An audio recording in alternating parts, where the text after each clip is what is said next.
A quick update on where I'm at and how are you all. Thanks for subscribing and thanks for watching. It means the world to me. Since my Bali trip, I've come back to Australia to obviously earn some money so I can go off travelling again.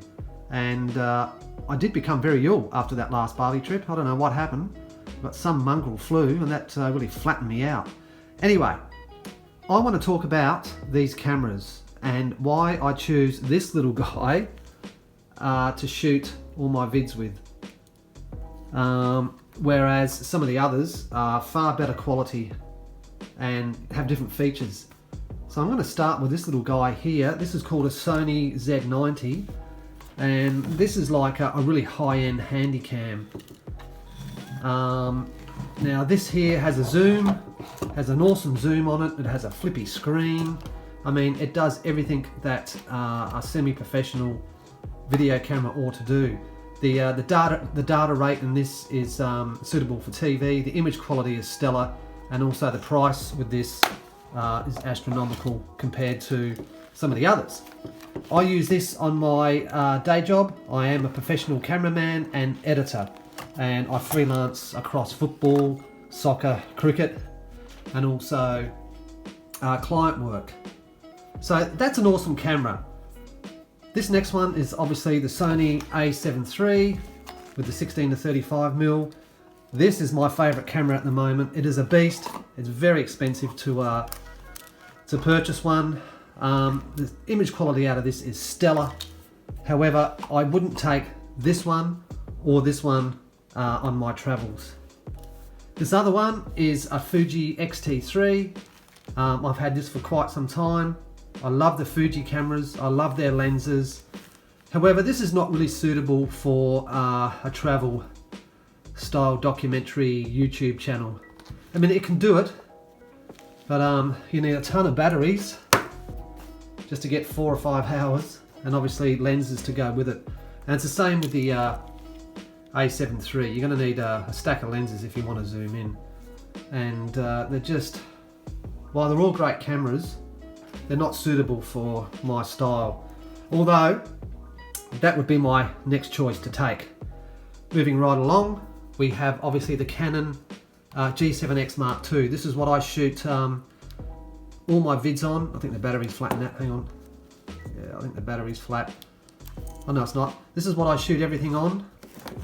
This little guy. I find this the best portable camera. Is the image quality fantastic? No, it's average, but it does the job. It has image stabilization and autofocus is all right. Image quality out of all these, which one's the best?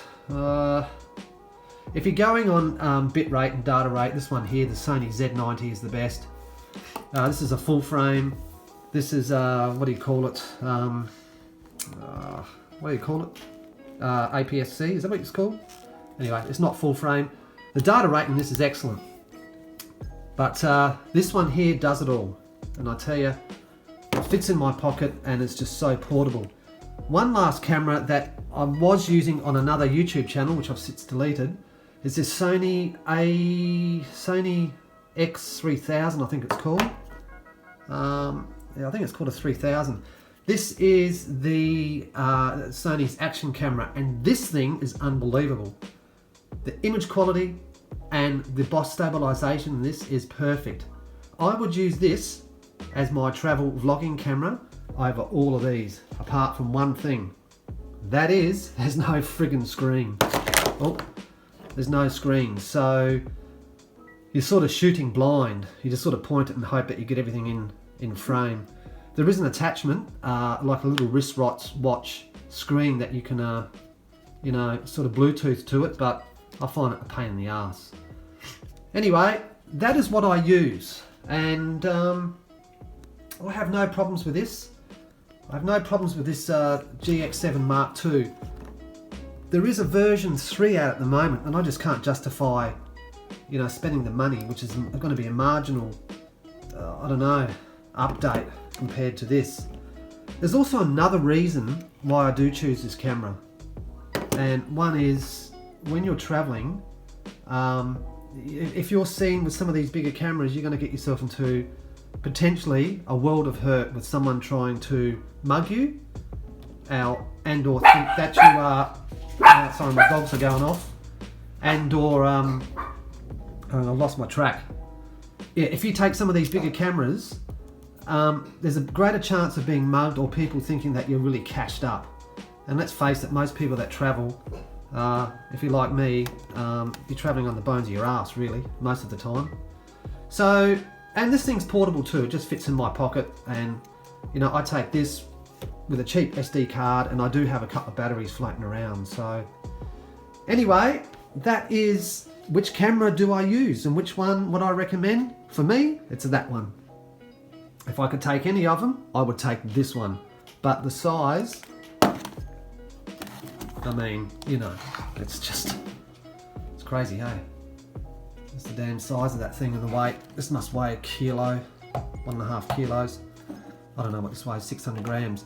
So anyway, thanks for watching, guys. So until next time, I'll catch you on the road sometime.